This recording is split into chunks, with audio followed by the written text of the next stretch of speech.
சென்னை மடிப்பாக்கத்தில் பிறந்த சரத்பாபு மிகவும் ஏழ்மையான பின்னணியிலிருந்து வந்தவர். அகமதாபாத் IIM-இல் MBA முடித்த அவர் இன்றைக்கு பெரிய தொழிலதிபர். சென்னை மேயர் தேர்தலுக்கு போட்டியிடும் 32 பேரில் ஒருவர் அவர்.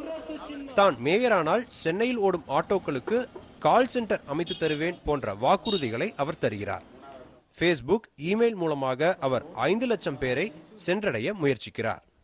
பணபலமும் ஆள்பலமும் இல்லாமல் நம்ம அரசியல்ல வர முடியும், நல்லது செய்ய முடியும்ன்றதுக்காக நான் திரும்பவும் 2011 நான் சுயேட்சையாக போட்டிட்டு வேளச்சேரி தொகுதியில் 3வது இடத்துல வந்தோம். ஏன் ஷரத்தை சப்போர்ட் பண்ண? Sharath is an highly educated youth. ஏன்னா அவர் அடிமட்டத்திலேருந்து சரத்பாபு கஷ்டப்பட்டு முன்னுக்கு வந்திருக்காரு. அதனால அவருக்கு வாழ்க்கையோட கஷ்ட நஷ்டங்கள் அத்தனையுமே தெரியும்.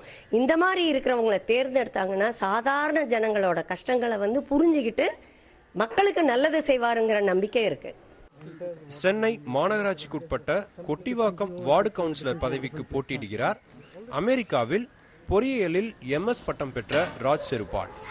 தான் தேர்வு செய்யப்பட்டால் கொட்டிவாக்கம் ஒரு முன்மாதிரி வார்டாக மாறும் என்கிறார் அவர். பேசிக்லி ப்ராப்ளம் எல்லாருக்குமே ஒரே பிரச்சனை தான். இதுக்கெல்லாம் ஒரு சிஸ்டம் தேவை. நம்ம இப்போது ஒவ்வொருத்தராக போய் வீடு வீடாக குப்பை பொறுக்க மாட்டாங்க, சும்மா பேசியும் பிரயோஜனம் இல்லை. ஆக்சுவலாக பார்த்தீங்கன்னா ஒரு சிஸ்டம் தேவை. இப்போது மற்ற வார்டிலெல்லாம் அப்படி தான் பண்ணுறாங்க. புது சிஸ்டத்தை கொண்டு வராங்க. டெய்லி இந்த மாதிரி க்ளீன் பண்ணுவாங்களா, மானிட்டரிங் சிஸ்டம், IT சிஸ்டம், இதெல்லாம் இருந்தால் தான் ஒரு என்ன சஸ்டைனபிளாக நம்மளால் பண்ண முடியும். படிப்பிலும் தொழிலிலும் சாதனை படைத்த இந்த வேட்பாளர்கள் தேர்தலில் சாதனை படைப்பார்களா என்பதை பொறுத்திருந்துதான் பார்க்க வேண்டும். கொடிகள் கிடையாது, தோரணங்கள் கிடையாது. சென்னை மேயர் வேட்பாளர் சரத்பாபு இங்கு வாக்காளர்களிடம் வாக்கு சேகரித்துக் கொண்டிருக்கிறார். படித்தவர்கள் அரசியலுக்கு வராததால் தான் அரசியல் கெட்டு போய்விட்டது என்று தொடர்ந்து சொல்லிக் கொண்டிருக்கிறார்கள்.